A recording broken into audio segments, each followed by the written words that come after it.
नमस्कार दोस्तों। आज की वीडियो हर उस इंसान के लिए बहुत जरूरी है जो प्रॉपर्टी, पावर ऑफ अटॉर्नी या फैमिली ट्रस्ट से जुड़ा हुआ है। सोचिए, आप किसी अपने को सिर्फ प्रॉपर्टी मैनेज करने के लिए पावर ऑफ अटॉर्नी देते हैं और वो उसी पीओए के आधार पर आपकी प्रॉपर्टी बेच देता है। क्या वो सेल वैलिड होगी? क्या फोटोकॉपी पीओए पर भरोसा किया जा सकता है? और सुप्रीम कोर्ट इस बारे में क्या कहता है? आज हम डिस्कस करेंगे एक fresh supreme court judgment 2026 INSC 134, जो आने वाले समय में हजारों प्रॉपर्टी केसेस का फैसला बदल सकता है। वीडियो को एंड तक जरूर देखिए, क्योंकि आखिर में मैं बताऊंगा कि इस जजमेंट को आप अपने केस में कैसे यूज कर सकते हैं। क्या आप किसी कानूनी समस्या से जूझ रहे हैं? आपकी कानूनी जरूरतों को समझना और सही समाधान प्रदान करना हमारा लक्ष्य है। अगर आपको किसी भी प्रकार की कानूनी सहायता चाहिए तो आप हमसे व्हाट्सएप के माध्यम से जुड़ सकते हैं। हमारा नंबर है 7568890985। कृपया ध्यान दें, इस नंबर पर कॉल न करें, केवल व्हाट्सएप संदेश भेजें।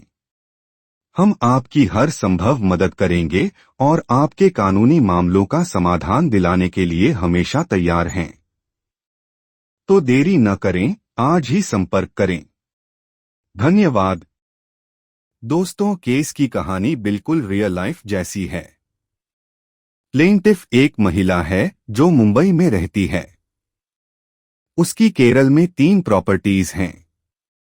उसने अपने भाई को पावर ऑफ अटॉर्नी 1998 में दी। उसका कहना था, मैंने सिर्फ मैनेजमेंट के लिए पीओए दी थी, बेचने का कोई अधिकार नहीं दिया। लेकिन भाई ने उसी पीओए के आधार पर 2007 में 2 सेल डीड्स एक्सिक्यूट कर दी। तीसरे और चौथे व्यक्ति के नाम प्रॉपर्टी बेच दी। जब महिला को पता चला तो उसने पीओए कैंसल की और कोर्ट में सूट फाइल कर दी। उसका साफ आरोप था, जो पीओए दिखाया जा रहा है वो फर्ज्ड बटा मैनिपुलेटेड है। ये पूरा मामला सिविल डिस्प्यूट है, कोई क्रिमिनल चार्ज नहीं। लेकिन कानूनी तौर पर बहुत सीरियस प्रोविजंस लगे। Indian evidence act 1872, section 63 secondary evidence, section 64 primary evidence, section 65-66 photocopy कब एडमिसिबल होगी, सेक्शन 85 पावर ऑफ अटॉर्नी पर presumption, registration act 1908, section 17 compulsory registration, section 28 place of registration, section 33 POA से sale deed execution, CPC 1908, section 100 second P, section 103 power of high court. अब सबसे अहम सवाल, क्या notarized photocopy of power of attorney बिना evidence act की procedure follow किए property बेचने का अधिकार साबित कर सकती है? और दूसरा बड़ा सवाल, क्या हाई कोर्ट ने सेक्शन 100 सीपीसी की लिमिट क्रॉस की जब उसने अपेलेट कोर्ट का फैसला पलट दिया? ट्रायल कोर्ट बोला, पीओए जेन्युइन नहीं है, ओरिजिनल पीओए प्रोड्यूस नहीं हुआ, सेल क्लॉजेस लेटर एडेड लगते हैं, सेल डीड्स वॉइड घोषित। First appellate court, trial court का फैसला पलट दिया, फोटोकॉपी पीओए को मान लिया, बोला नोटरी स्टैंप है, सेक्शन 85 एविडेंस एक्ट की प्रिजम्पशन मिलेगी, प्लेंटिफ का केस डिसमिस। हाई कोर्ट बोला, फोटोकॉपी बिना सेक्शन 65-66 फॉलो किए नो एविडेंस, ट्रायल कोर्ट का decree restore. Supreme court, high court से सहमति, अपील डिसमिस। सुप्रीम कोर्ट ने इस जजमेंट में साफ कहा कि प्राइमरी एविडेंस ही नियम है और सेकेंडरी एविडेंस सिर्फ एक एक्सेप्शन है। कोई भी पार्टी तभी फोटोकॉपी या सेकेंडरी एविडेंस पर भरोसा कर सकती है जब वह दो जरूरी बातें प्रूव करे। पहली, कि ओरिजिनल डॉक्यूमेंट वास्तव में मौजूद था और प्रॉपरली एक्सिक्यूट हुआ था, और दूसरी, कि ओरिजिनल को कोर्ट में पेश न कर पाने का कोई कानूनी और संतोषजनक कारण है।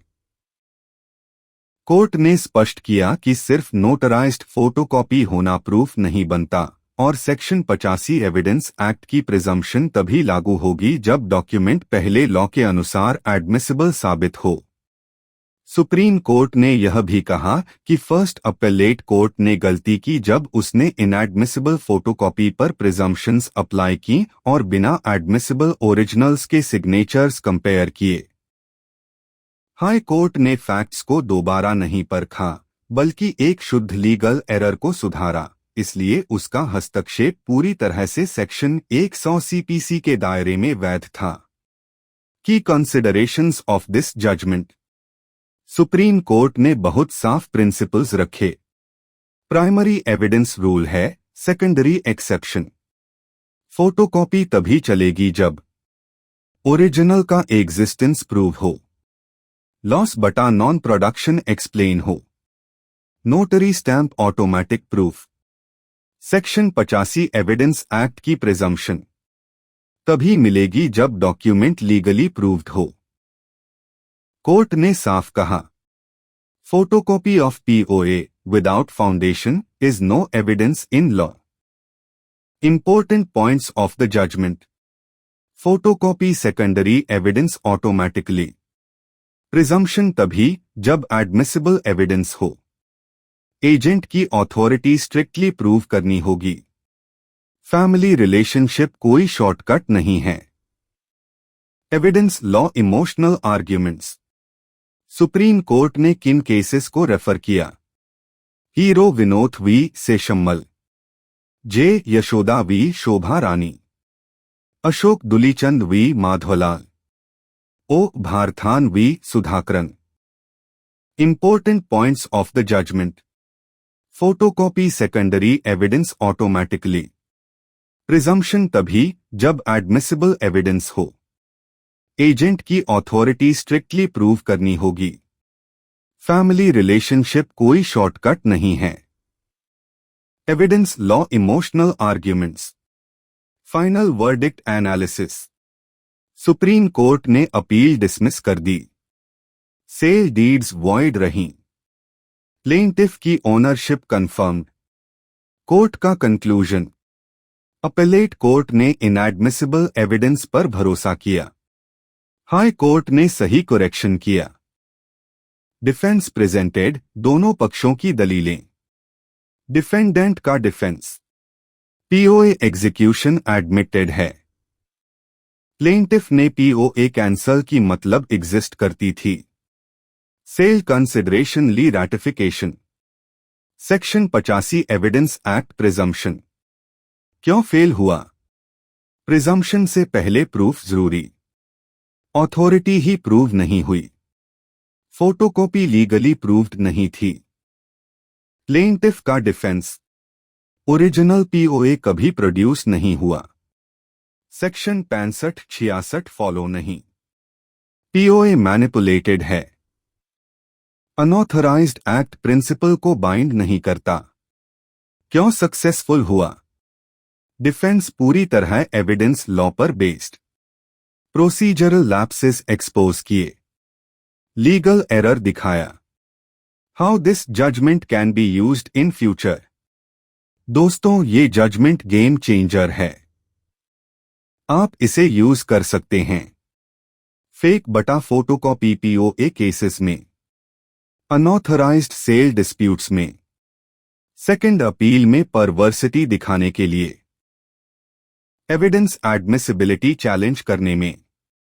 अगर आपके केस में ओरिजिनल पीओए नहीं है, सिर्फ फोटोकॉपी है, प्रोसीजर फॉलो नहीं हुई, ये जजमेंट आपका स्ट्रॉन्गेस्ट वेपन हो सकता है।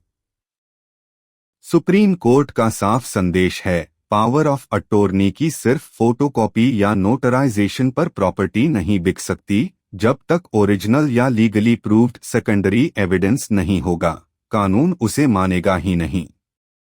अगर आपको हमारा कंटेंट पसंद आ रहा है और आप भी रोजाना सुप्रीम कोर्ट के नए फैसलों से अपडेट रहना चाहते हैं, तो कृपया हमारे चैनल को लाइक करें, सब्सक्राइब करें और बेल आइकन भी दबाएं ताकि आपको हर नए वीडियो का नोटिफिकेशन मिल सके। आपके सपोर्ट से हमें और बेहतर कंटेंट बनाने की प्रेरणा मिलती है। धन्यवाद।